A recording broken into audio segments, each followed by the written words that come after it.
Hey folks, this is Shantron here with the Untouchable challenge. The rules are in the description, and today's fight is the Death Shepherd's fight. Here we go. We have set up right outside of the vision cone in stealth and gone into turn-based just to be ready here. I've also summoned Kana because I want to use him for this fight.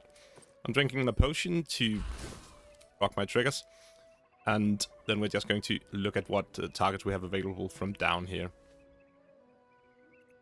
We have Bless, we are dealing extra poison damage from our items, and I'm gonna be opening on one of the ones in the middle because they are outside of the range of the Deathspeaker's auras.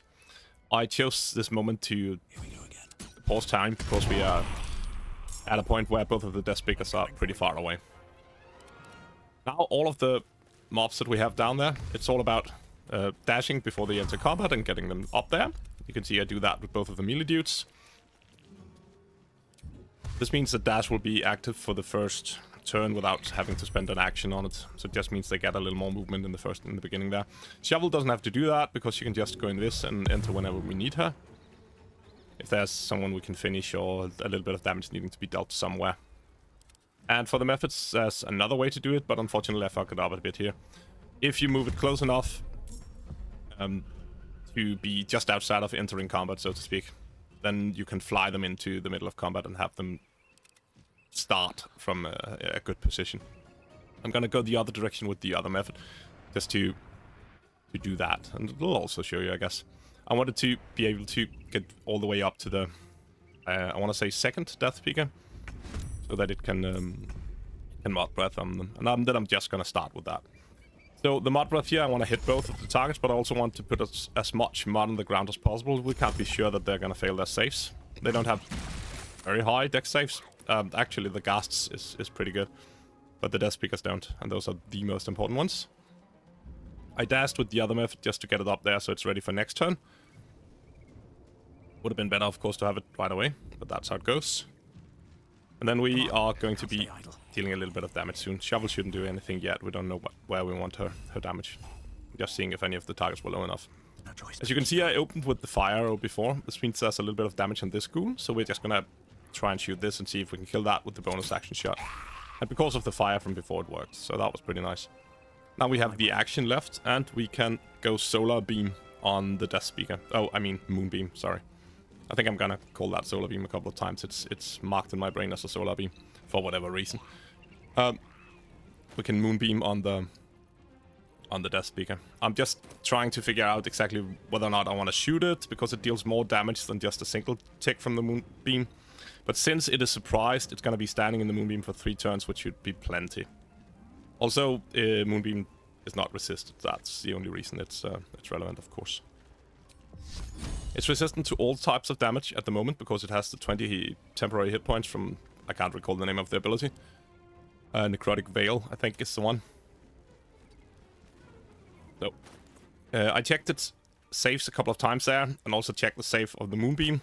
At Constitution save, it has +2, and if we make it bleed, it will get disadvantage on that. But of course, it's a skeleton, so it can't bleed. I don't know what I was thinking. So a little wasted action there. That's how it goes. But Moonbeam at least rolls really well, and it didn't save. So 18 points of damage, almost takes off the veil right away, and 1 point from the couldn't bleed. I think that still did some damage. Shovel is here to be the hero and take away the veil, so that we can deal a little more damage. It's still resistant to piercing, so most of the damage is still going to be resistant, but the necrotic thing fell away, and I could also have used a special arrow here, but it's not Shovel's turn, and I don't want to be exploding Shovel, so I'll wait with that till next turn. Good. Click off the methods, and here we go. Mr. Skelly can run up and see if you can get a shot in on someone. There should be a ghoul that's outside of the reach of either of the auras. So we should be able to deal some amount of damage to that. That's not the one. There we go. And 14 points of damage is okay. And then just find whatever position we can be in here. I don't know why I needed to go over there specifically. Shovel gets away. She's in a bad position, as mentioned before. So up here to be ready to play with some other stuff next turn. And there you can see that was the second tick of the moonbeam. I think it did like 9 damage there, which is pretty nice as well. And then we have our main tank for this event, Connor. I can't recall his surname, but he's just gonna be the meat shield, basically. Good. We have our actions here. New turn.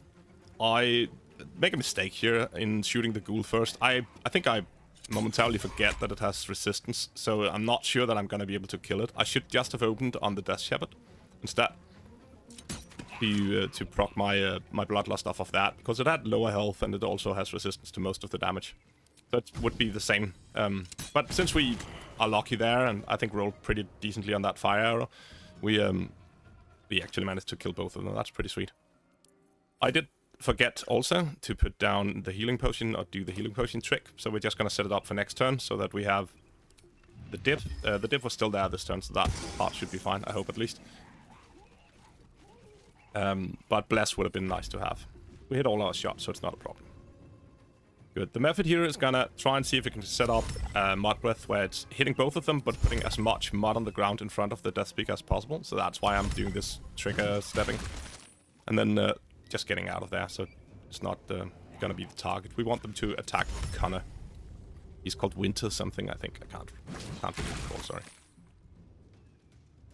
Method got away. And they go for Connor, which is sweet, but this one also tries to run away, getting down to something else. It was not muddied, which is why it could get quite a way down there, and I didn't have a lot of mud on the ground. But luckily the Deathspeaker is trying to get down to another position and was muddied, so that one basically couldn't move. I'm taking debuffs here just to see exactly what they do. Good. We have a low ghoul, which we might be able to finish off with some of the pets. We definitely are now. Shovel can get the honor. 1 hit point left. The ghouls are dangerous enough in that they can paralyze, and we really don't want that to happen. And for Connors, he's just gonna go straight up into the face of the Deathspeaker once again, try to be in its way, maybe provoke an attack of opportunity, or just get it to attack him or something like that. And now we just have to kill the Deathspeaker. I'm moving this Moonbeam, better say it correctly, up onto the Deathspeaker here, just because it's gonna be 2 turns of it at least, so that's okay for 1 action, and we might be able to make it more turns. I have a plan that you're gonna see in just a second here. I'm gonna go up and find a bottle of grease. And then we're gonna try to make them fall over. Specifically, if we can make the Deathspeaker fall over in the Moonbeam, that would be sweet. And also, of course, the Ghast, if it's loose and running around attacking people and doing nauseating stuff, that's not awesome. So we would prefer for that not to be the case. That's a decent spot here. And then I just need to use the awesome Halo to break. There we go. Both saved, which is a little sad, but it's still an option that they're gonna tumble over. I want to slow down the Ghast here since it didn't fall, and its dexterity save is pretty nice. And we actually managed to land the Muddy. It also, I think, removes the grease beneath it, so let's get our targets away. If we can make it go back up the stairs, then it might fall in the grease anyways. I'm flying this up here because I wanted to do the same with the Deathspeaker, but Mod overrides the grease, so I decided not to. I didn't want to risk it not having the chance to fall over. The Deathspeaker only has +1 to dexterity save, so the chance for it falling is pretty decent, and we are lucky. So the Moonbeam didn't do a lot of damage there, but that was still fine. It's some amount of it, and it's still gonna get another tick, it seems. Miss, sure. Shovel doesn't have a lot of good stuff to do here, so we're just gonna try and set a bait. We might be able to lure the Ghast up and down the stairs forever. We're lucky about it. But I can't really do anything, so just put in a little bit of damage here. Hey, it actually managed to take off the necrotic wheel, which is pretty sweet. Where do I go from Can deal a little more damage like that.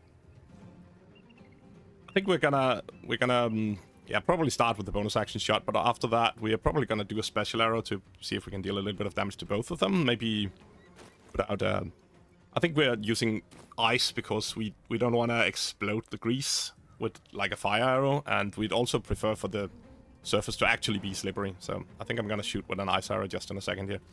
I'm waffling around a bit with my decisions.